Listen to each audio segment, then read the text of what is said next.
I am a fallen noble, a beta from a once prestigious family, now kept by a crime lord who crawled his way up from the slums.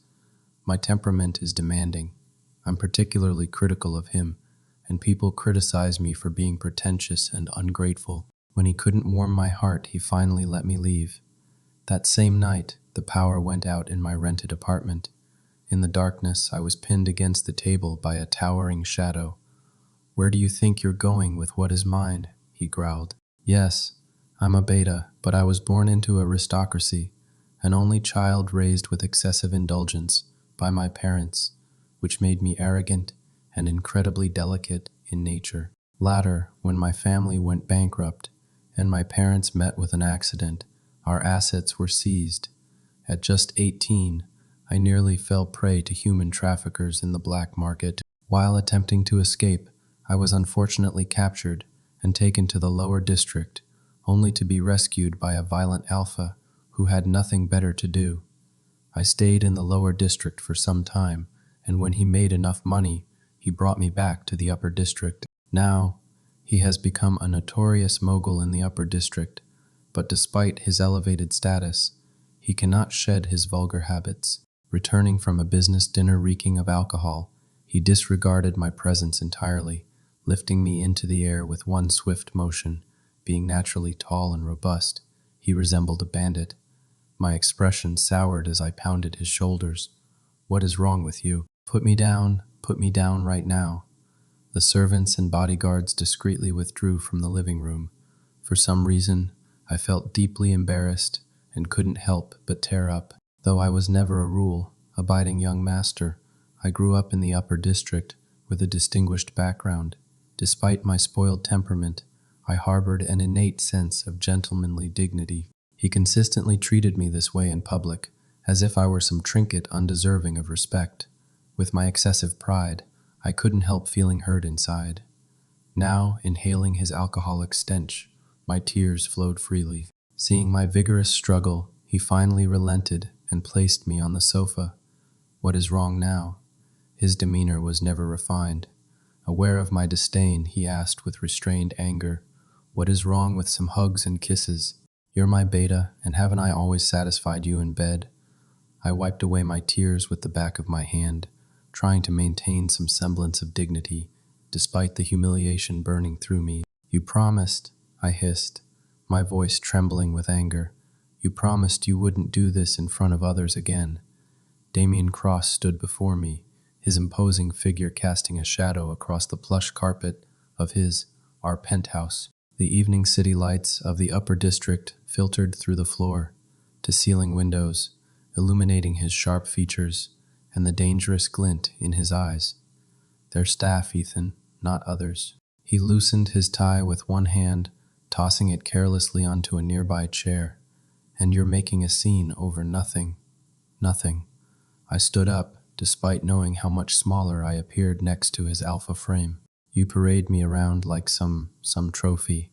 Is that all I am to you after all these years?" Damien's jaw tightened. I knew that look, the one that made his business rivals tremble and enemies disappear. But I had never feared him, not even when I should have. 5 years, he said quietly. 5 years I've given you everything. This penthouse, those clothes on your back, the lifestyle you were born to have. He stepped closer, his scent, whiskey, smoke, and that undeniable alpha musk enveloping me. "And still, you act like I'm your jailer rather than your provider." The word stung, provider, as if I were some kept pet. The tears threatened again, but I blinked them away. "I want to leave," I said, the words slipping out before I could stop them. Something flickered across Damien's face, surprise, perhaps even hurt, before hardening into cold resolve. "Fine," he spat. "Leave then. See how long you last out there without me." I hadn't expected him to agree. For 5 years, every attempt I'd made to establish some independence had been crushed under his possessive grip. Yet here he was, stepping aside, gesturing toward the door with mocking formality. "You mean it?" I asked, suspicion coloring my voice. "Pack whatever you want. I won't stop you." His tone was casual, but his eyes burned with something unreadable. "Just Don't come crawling back when reality hits you, pretty boy. I should have known it wouldn't be so simple. 2 hours later, I sat in a modest apartment in the Middle District, the best I could afford with the meager savings I'd managed to squirrel away over the years. It wasn't the squalor of the lower district, but it was a far cry from the luxury I'd grown accustomed to in Damien's penthouse. The place was sparsely furnished, a second-hand couch, a rickety table, and a bed that creaked with every movement, but it was mine. For the first time since my parents' death, I had something that wasn't given to me by Damien's hand. I unpacked my few belongings, carefully arranging the designer clothes that now seemed ridiculously out of place in these surroundings. As night fell, I tried to settle into my new independence, ignoring the hollow feeling in my chest that I refused to acknowledge as loneliness. Just as I was preparing for bed, the lights flickered once, twice, and then died completely. Darkness enveloped the apartment, so thick I could barely make out my own hand in front of my face. "Perfect," I muttered, fumbling for my phone to use as a flashlight. I'd need to call the building manager, though I doubted anyone would address a power outage at this hour. That is when I heard it, the soft click of the apartment door opening and closing. My heart leapt into my throat.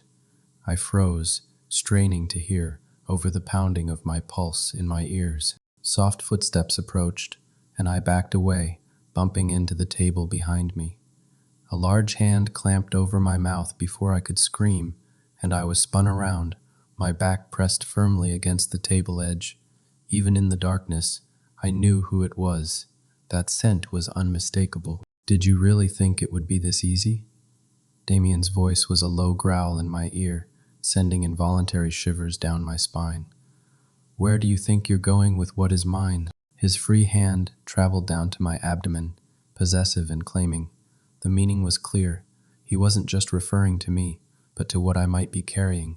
Though I was a beta and the chances were slim, we'd never been careful. The implication made my blood run cold. "I'm not yours," I managed to say when he removed his hand from my mouth. Though my voice lacked conviction, I felt rather than saw his smile in the darkness. "Then why does your body say otherwise?" His thumb traced my lower lip, and I hated how my breath hitched at his touch. "You've always been mine, Ethan, since the day I saved you from those traffickers." "You didn't save me," I retorted bitterly. "You just changed my cage." His grip tightened momentarily, then relaxed. "Is that what you think? That I've kept you caged?" There was genuine curiosity in his voice, perhaps even hurt, though I might have imagined it. "What would you call it?" I challenged. "You control where I go, who I see, what I do. You parade me around at your business functions, like some exotic pet, then get angry when I want some semblance of dignity." Damien was silent for a long moment. When he spoke again, his voice had lost its edge. "Come home, Ethan. This place isn't safe for you. No." He sighed, a sound of exasperation I'd heard countless times. I disabled the power to make a point. "This district isn't as secure as you think. If I can get to you this easily, so can others. People who might remember the Beaumont air, or worse, people who have a score to settle with me." Fear crept up my spine at his words. Damien had many enemies, some of whom wouldn't hesitate to use me to get to him. But I pushed the fear down, clinging to my newfound independence. "I'll take my chances." A beat of silence then. "You're coming home if I have to carry you there myself." "Try it," I challenged, even as my heart raced. "I'll scream this building down." To my surprise, Damien stepped back. I heard the rustling of fabric, then the flick of a lighter. The small flame illuminated his face, all hard angles and shadows, before he lit a candle he must have brought with him. In the soft glow, I could see his expression clearly for the first time since he'd entered. There was anger there, yes, but also something else. Concern, maybe even fear, though Damien Cross was not a man who feared anything. "One night," he said finally. "Stay here one night. If you still want your independence tomorrow, I won't stop you, but I'm staying too." It wasn't a request. With Damien, it never was. Dawn broke through the thin curtains of my rented apartment, casting pale light across the floor where Damien had eventually settled for the night. I'd refused to let him share the bed, and to my surprise, he hadn't forced the issue. Instead, he'd fashioned a makeshift sleeping area from the spare blankets I'd brought, his large frame looking absurdly out of place on the cramped floor space. I watched him from the bed, studying the way sleep softened his usually severe features. In repose, he looked almost vulnerable. It was jarring to see the man who controlled half the city's underground economy curled on a threadbare blanket because of my stubbornness. As if sensing my gaze, Damien's eyes fluttered open, immediately alert despite the early hour. Our eyes locked, and for a moment neither of us spoke. "The power's back on," he said finally, nodding toward the blinking digital clock. "Did you arrange that too?" I couldn't keep the bitterness from my voice. He sat up, running a hand through his disheveled dark hair. "No, must have been a genuine outage." The corner of his mouth quirked up, though I did disable it initially. I threw off the covers and stood, ignoring his appreciative gaze as it traveled down my rumpled form. "I need coffee." "I'll make it," he offered, rising to his feet with the fluid grace that belied his size. "I can make my own coffee," I snapped, brushing past him toward the tiny kitchenette. His hand caught my wrist, gentle but firm. "Ethan, just my name, but loaded with meaning. Last night, you said I keep you caged." I looked away, unable to meet his intense gaze. "What about it? Is that really how you feel, after everything?" The question hung in the air between us, heavy with unspoken history. I wanted to lash out, to hurt him as I felt hurt, but the genuine uncertainty in his voice gave me pause. "You saved me from being trafficked," I acknowledged quietly, "but then you just kept me, like I was something you'd purchased." His grip on my wrist tightened fractionally. "That is not how it was." "Wasn't it? You never asked what I wanted, Damien. You decided I would stay with you, live in your home, appear at your side whenever it suited your purposes. I gave you everything," he growled, frustration creeping into his tone. "Protected you when you had no one else. Except my freedom." He released my wrist abruptly as if burned. "You want freedom? Fine. But don't pretend you didn't enjoy the life I provided. The clothes, the parties, the status, all things you'd lost when your parents died." The reminder of my parents was a deliberate jab, and it found its mark. I flinched, memories of that terrible night flooding back. The phone call, the rain-slicked roads, the twisted metal of their car, and lurking beneath, the nagging suspicion that had grown over the years, a suspicion I'd never dared voice. "How did you find me that night?" I asked suddenly, the question that had haunted me for years, finally breaking free. "When I was taken to the lower district." "How did you know I was there?" Damien stilled, his expression closing off. "What does that matter now?" "It matters to me." I moved closer, searching his face for any sign of deception. "Of all the people in the lower district who could have saved me, it was you. Was it coincidence, Damien, or did you know I'd be there?" His jaw clenched. "You think I arranged your kidnapping? Is that what this is about?" "I don't know what to think," I admitted, my voice barely above a whisper. "My parents died. Our assets were seized, and within days I was being hunted by traffickers. Then you appeared, my knight in blood-stained armor. It is all too convenient." For a moment, raw hurt flashed across Damien's face, so genuine it made me doubt my suspicions. Then his expression hardened, the vulnerable moment gone as quickly as it had appeared. "You want to know the truth, Ethan. I knew about the traffickers because I had men in the lower district. I'd been tracking their operation for months, planning to dismantle it." "Why?" I pressed. "You weren't exactly a paragon of virtue back then." A dark smile curved his lips. "No, I wasn't. But even animals like me have lines we don't cross. Child trafficking is one of mine." "I wasn't a child," I pointed out. "I was 18. "Close enough," he dismissed with a wave of his hand. "When I heard they'd grabbed the Beaumont heir, I moved up my timeline. I didn't expect." He trailed off, suddenly looking uncomfortable, an expression I'd rarely seen on Damien Cross's face. "Didn't expect what?" He ran a hand through his hair, a nervous gesture at odds with his usual confidence. "I didn't expect you to be so." He gestured vaguely at me, as if that explained everything. "So what?" I demanded, crossing my arms. "Proud," he said finally. "Even with dirt on your face and fear in your eyes, you held yourself like royalty. You thanked me for saving you." A hollow laugh escaped him. No one had ever thanked me for anything before. The admission hung in the air between us, raw and unexpected. I didn't know how to respond. "As for your parents," he continued, his voice hardening, "I had nothing to do with their deaths, but I know who did." My heart stuttered.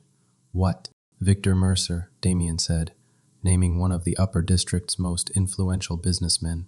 "He orchestrated their financial ruin, and then their accident. Your father was close to exposing Mercer's ties to human trafficking. Mercer couldn't allow that." The room seemed to spin around me. "How long have you known this?" Damien's expression was unreadable. "Since about a year after I took you in. I've been gathering evidence, building a case against him." 5 years, I whispered, disbelief giving way to anger. "You've known for 4 years and never told me?" "I was protecting you," he roared, his composure finally cracking. "Mercer would have killed you too if he knew you were still alive and under my protection. Why do you think I've been so adamant about keeping you close, about controlling who sees you?" The revelation left me reeling. All this time, I'd believed Damien kept me as a trophy, a beautiful reminder of his rise from the slums to the penthouses of the Upper District. But if what he said was true, why didn't you tell me? I asked, my voice small. His expression softened marginally. "Would you have believed me? Or would you have thought I was manipulating you, spinning tales to keep you dependent on me?" The truth in his words stung. I would have doubted him, just as I doubted everything else about our relationship. Before I could respond, a sharp knock at the door made us both freeze. Damien's hand immediately went to the inside of his jacket, where I knew he kept a gun. "Were you followed last night?" I whispered, fear clutching at my throat. Damien shook his head, moving silently toward the door. "Stay back," he mouthed, his entire demeanor shifting to the dangerous predator I knew lurked beneath his businessman exterior. Another knock, more insistent this time. Damien peered through the peephole, then relaxed fractionally. "It is Franco," he said, naming his most trusted lieutenant. He opened the door to reveal a grim-faced man in an immaculate suit. Franco's eyes darted to me briefly before returning to Damien. "We have a situation, sir," he said without preamble. "Mercer's men were spotted in the district this morning. They're looking for someone." Damien's expression darkened. "How did they know?" Franco shook his head. "Unknown, but given the timing, it can't be coincidence," Damien finished, turning to look at me with an intensity that made my skin prickle. "Pack your things now." The command in his voice was absolute. For once, I didn't argue. The ride back to Damien's penthouse passed in tense silence. Franco drove, his eyes constantly scanning the streets for any sign of pursuit, while Damien kept one arm firmly around my shoulders in the back seat, his other hand never straying far from his concealed weapon. My mind raced with everything I'd learned. Victor Mercer, a name I knew well from my father's business circles, had orchestrated my parents' deaths, and now, somehow, he knew I had left Damien's protection. "How could they have found out so quickly?" I murmured, more to myself than to Damien. His arm tightened around me. "Someone he's been watching, waiting for an opportunity. For 5 years. The thought was chilling. Mercer is patient and thorough." Damien's voice was grim. "I've been dismantling his operations piece by piece, but carefully enough that he couldn't trace it back to me. He must suspect I'm involved, but without proof. And now I've given him leverage," I realized, the weight of my foolishness settling heavily on my shoulders. Damien's expression softened fractionally. "You couldn't have known." "Because you didn't tell me," I reminded him, but the accusation lacked its earlier bite. We arrived at Damien's building, a gleaming tower of glass and steel in the heart of the Upper District. The security was noticeably heightened. I counted at least 6 of Damien's men in the lobby alone, their attention sharp despite their casual postures. In the private elevator to the penthouse, Damien finally broke the silence.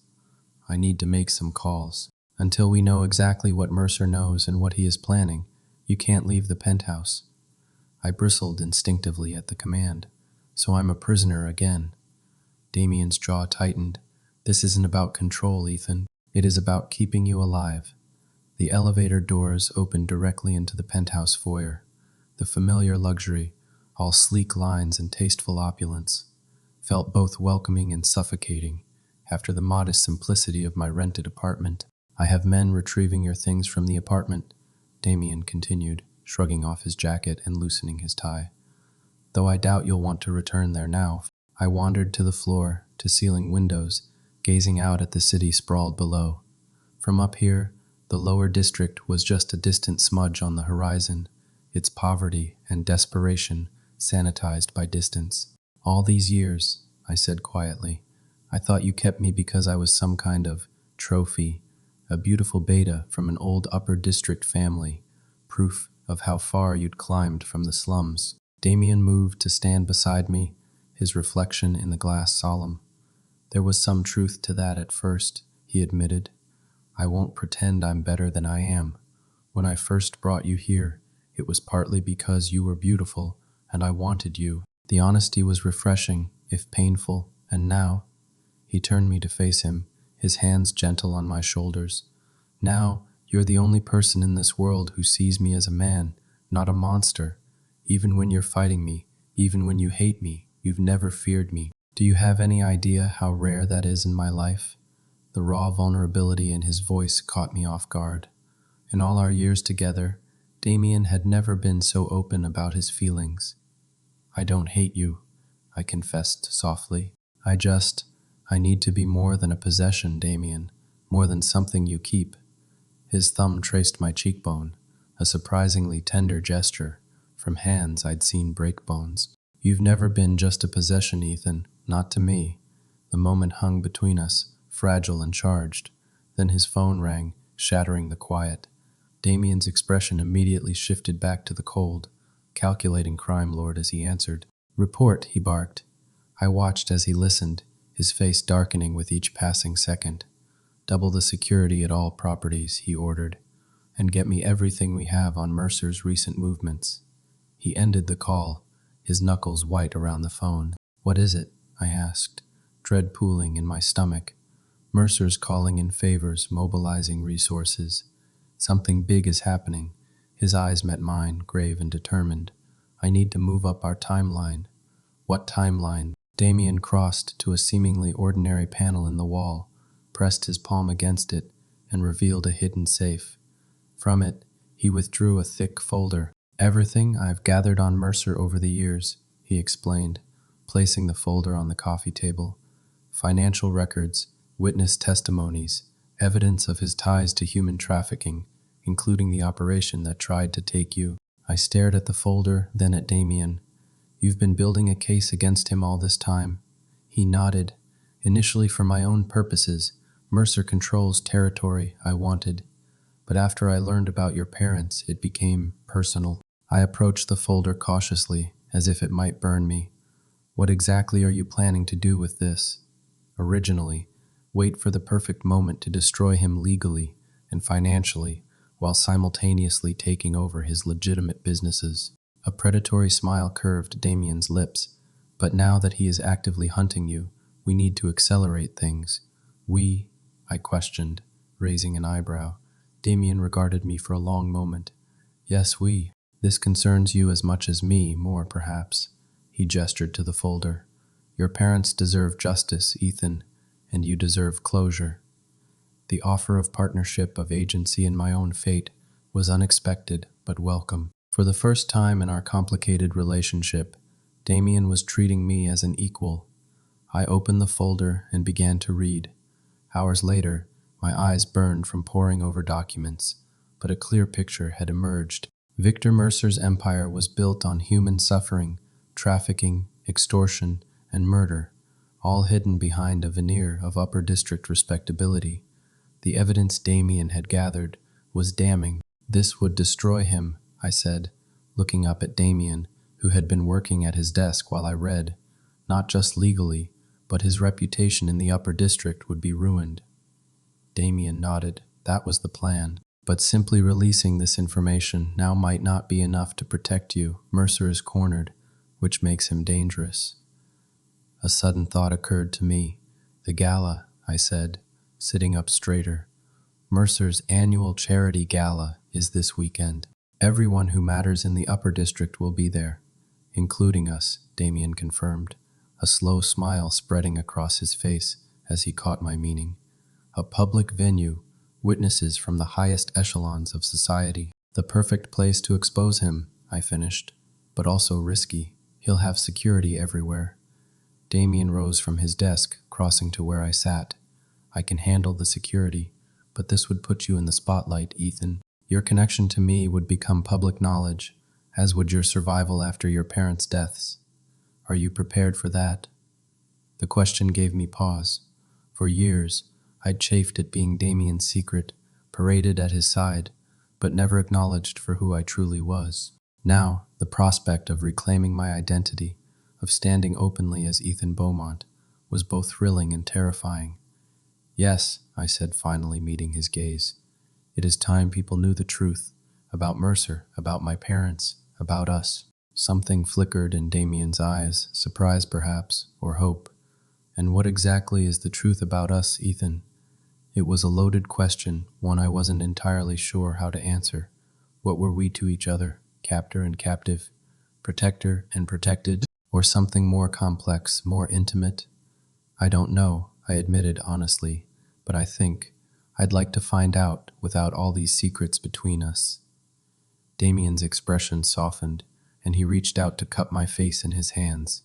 Then we'll go to the gala together, and afterward, we'll talk, I promised, about everything.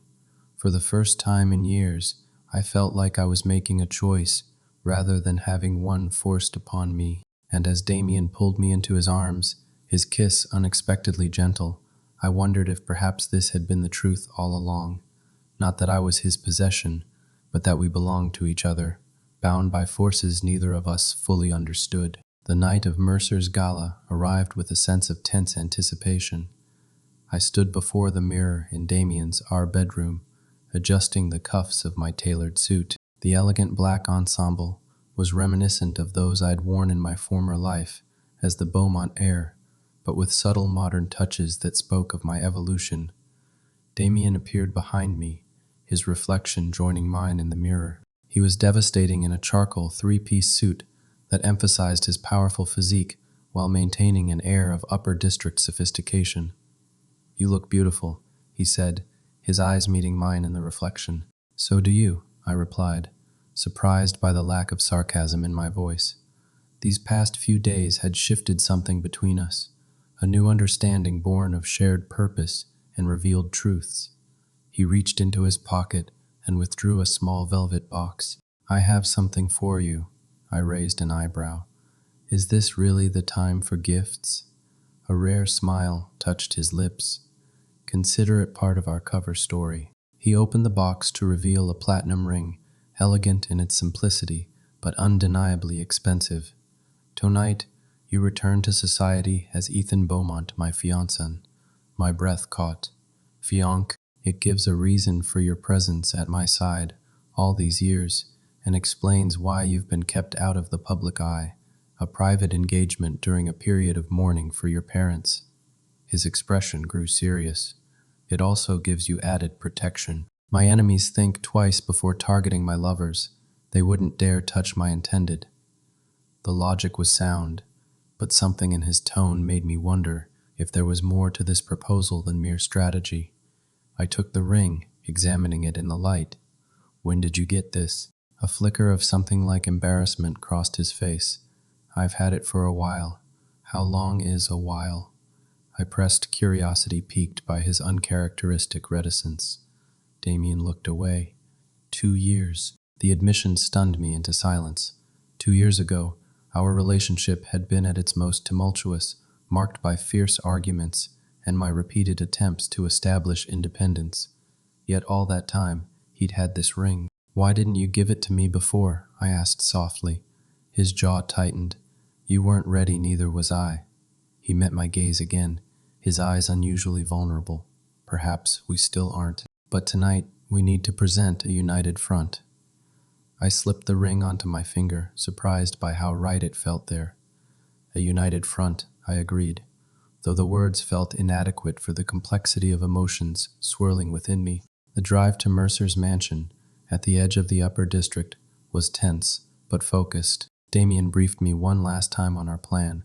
We would make our entrance, allow the inevitable whispers and shock at my identity to spread, then strategically position ourselves near Mercer when Franco arrived with the evidence and law enforcement contacts. "Remember," Damien said, as our car approached the illuminated driveway, "stay close to me at all times. Mercer will be surprised to see you, but he is a skilled actor. Don't let him separate us." I nodded, my heart pounding with a mixture of fear and determination. "I know how to handle men like Mercer. I grew up among them, remember?" Damien's hand found mine, squeezing gently. "That is what worries me. You never did know when to back down from a fight." "Despite everything," I smiled, pot kettle. The car stopped at the entrance, where attendants in crisp uniforms stood ready to open doors for the arriving guests. Damien exited first, then extended his hand to help me out, a courtly gesture that would not go unnoticed by the upper district elite. As we ascended the grand staircase to Mercer's ballroom, I felt eyes tracking our progress, whispers following in our wake. Damien Cross was known in these circles, feared and respected in equal measure, but rarely seen at social functions of this caliber. And I was a ghost, a memory of a fallen dynasty most had long forgotten. The ballroom was a marvel of old-world elegance, crystal chandeliers casting a warm glow over the assembled guests. At the far end stood Victor Mercer himself, a distinguished man in his 60s with silver hair and the practiced smile of a lifelong politician. "Ready," Damien murmured, his hand at the small of my back. I straightened my shoulders, channeling the aristocratic bearing that had been instilled in me since childhood. "Ready." We moved through the crowd with deliberate casualness, accepting flutes of champagne from passing servers. I could feel the ripple of recognition spreading as we passed, puzzled looks, gasps of surprise, urgent whispers behind jeweled hands.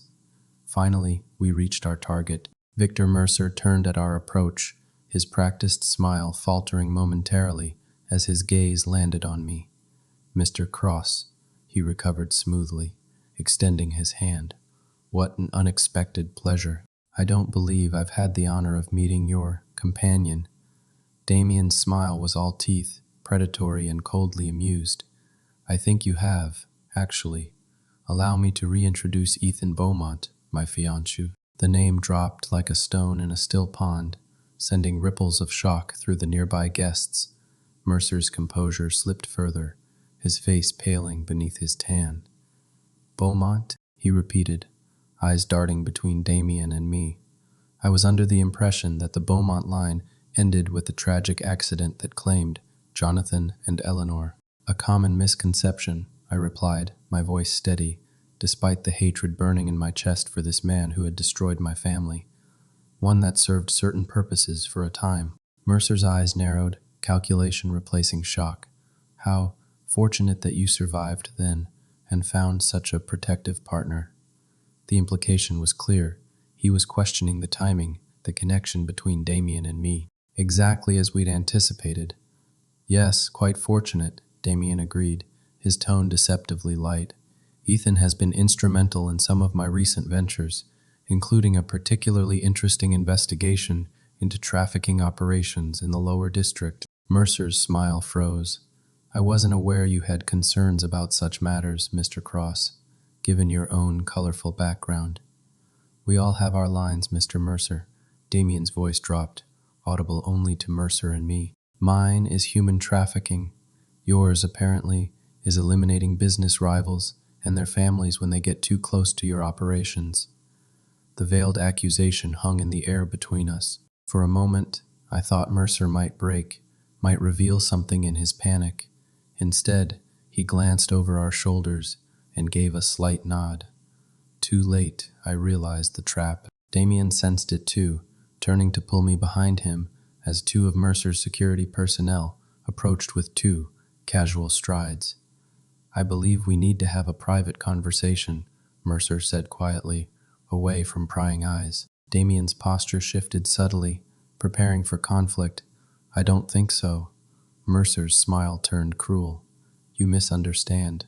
This isn't a request." He nodded toward the far side of the room, where I spotted Franco being detained by more security. "Your man won't be joining us with whatever evidence you thought to bring. Now, shall we?" I felt Damien's muscles tense, knew he was calculating odds, escape routes, potential weapons.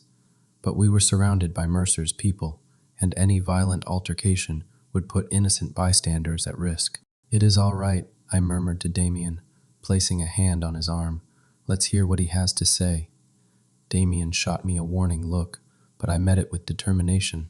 We had prepared for contingencies, had backup plans, and sometimes the best way to spring a trap was to step into it knowingly.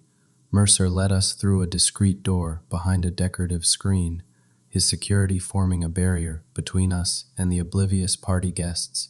Beyond was a wood-paneled study, clearly Mercer's private sanctuary within the mansion. "Sit," he commanded, gesturing to a pair of leather chairs before his imposing desk.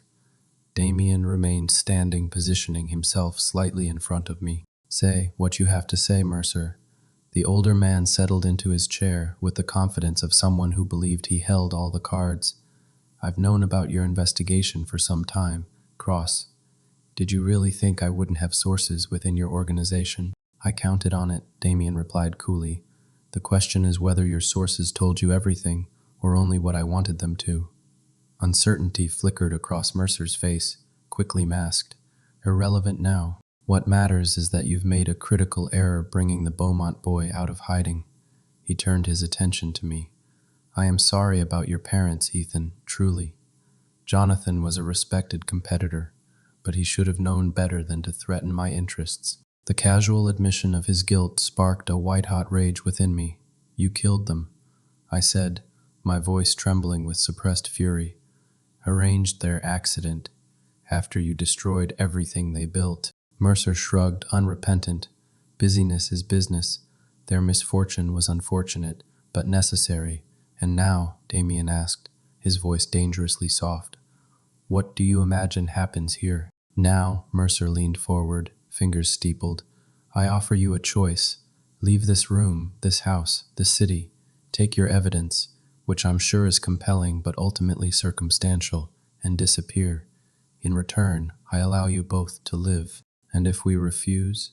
I challenged, earning a warning squeeze from Damien's hand on my shoulder. Mercer's smile was cold.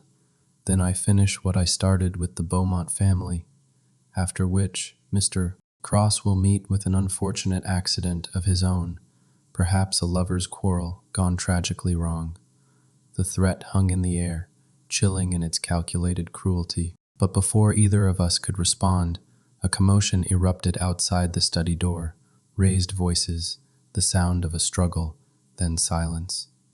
Mercer frowned, nodding to one of his security men to investigate. The door opened to reveal not Mercer's guard, but Franco, flanked by two unfamiliar men in suits. "Sorry for the delay, boss," Franco said to Damien, stepping into the room with casual confidence. "Had a bit of trouble with the guest list." Mercer rose from his chair, fury contorting his features. "What is the meaning of this? Who are these men?" "Federal agents," one of the newcomers replied, producing a badge. "Mr. Mercer, we have a warrant for your arrest on multiple charges, including conspiracy to commit murder, human trafficking, and racketeering." The second agent approached Mercer, handcuffs ready. "Victor Mercer, you have the right to remain silent." As the Miranda rights were read, I turned to Damien in shock. "Federal agents, that wasn't part of the plan." A small, satisfied smile played at his lips. "Plan B. I had Franco contact them yesterday, after we confirmed Mercer's mole in our organization." "You knew he'd trap us here." "I suspected," Damien admitted. "Mercer's too cautious to confront us without ensuring he had the upper hand, so I let him think he did." I watched as Mercer was handcuffed, his composure finally cracking, as he realized the extent of his miscalculation. The man who had haunted my nightmares for years, who had taken everything from me, reduced to a desperate, sputtering shadow of his former self. "This isn't over, Cross," Mercer spat as the agents led him toward the door. "You think you've won. My associates are being rounded up as we speak," Franco interrupted, consulting his phone. "Simultaneous raids across the city. Your empire is falling, Mr. Mercer, brick by brick." As Mercer was led away, the reality of what had just happened began to sink in. Justice for my parents, freedom from the shadow that had hung over me for years. And Damien had orchestrated it all, had risked everything to give me this closure. I turned to him, emotions overwhelming me. "You could have told me about Plan B." He reached out, brushing a strand of hair from my face with unexpected tenderness. "You needed to be convincing. Your reaction had to be genuine for Mercer to believe he had us cornered." "You used me," I accused, "but without real heat." "I protected you," he corrected gently. "There is a difference." And perhaps there was. Perhaps all these years, what I'd interpreted as possession had been protection, clumsy, overbearing, but born of genuine concern rather than mere ownership. Franco cleared his throat. "Boss, we should leave. The feds will want statements, but they agreed to let us do it tomorrow, given the circumstances." Damien nodded, his eyes never leaving mine. "Take the car. We'll find our own way back." Once Franco had departed, we were left alone in Mercer's study, the sounds of confusion from the ballroom filtering through the walls as news of their host's arrests spread among the guests. "So," I said, suddenly uncertain now that our shared mission was complete. "What happens now?" Damien took my hand, his thumb brushing over the ring he'd placed there earlier. "That depends on you, Ethan. The threat is gone. You're free to make your own choice." "My own choice," I repeated, testing the words. For 5 years, I'd fought against Damien's control, desperate for independence. Now that it was within my grasp, I found myself hesitating, not out of fear, but because somewhere along the way, what had begun as captivity had transformed into something else entirely. "The ring," I said, looking down at the platinum band on my finger. "Was it ever real, or just part of the plan?" Damien's expression was more vulnerable than I'd ever seen it. "It was always real. I just never found the right moment to offer it. And if I choose to leave," I challenged, needing to be certain. "Then I won't stop you." The words clearly cost him, but he meant them. "But I hope you won't. Not because I want to control you, but because these past 5 years, even with all our fighting, have been the only time in my life I haven't been alone." The confession, so simple yet profound, struck a chord within me. For all his power, all his wealth and influence, Damien Cross was a man who had never known genuine connection before me. And despite my resentment of his methods, I had to acknowledge that in his own broken way, he had tried to give me everything he thought I needed. "I don't want to be kept anymore," I said firmly. "Not as a trophy, not as a possession, not even as a protected secret." Damien nodded, resignation settling over his features. "But I wasn't finished." "But I do want to stay," I continued, watching hope kindle in his eyes. "As your partner, your equal. No more cages, no more control. Just us, building something together." For a moment, he seemed unable to process my words. Then, with a suddenness that took my breath away, he pulled me into his arms, his kiss fierce and desperate, and tender all at once. "Partners," he agreed when we finally broke apart, his forehead resting against mine. "I can learn to live with that." I smiled, realizing that for the first time since my parents' death, I was truly making a choice about my future, not rebelling against constraints, not submitting to protection, but actively choosing a path forward, with Damien, but on my terms. "Let's go home," I said, lacing my fingers through his. "Our home." As we left Mercer's mansion, stepping into the cool night air with the weight of the past finally lifting from my shoulders, I understood that what had begun as captivity had evolved into something neither of us had expected, a connection forged in conflict, tempered by time, and ultimately strengthened by choice. Not a perfect love story, perhaps, but ours. And for now, that was enough.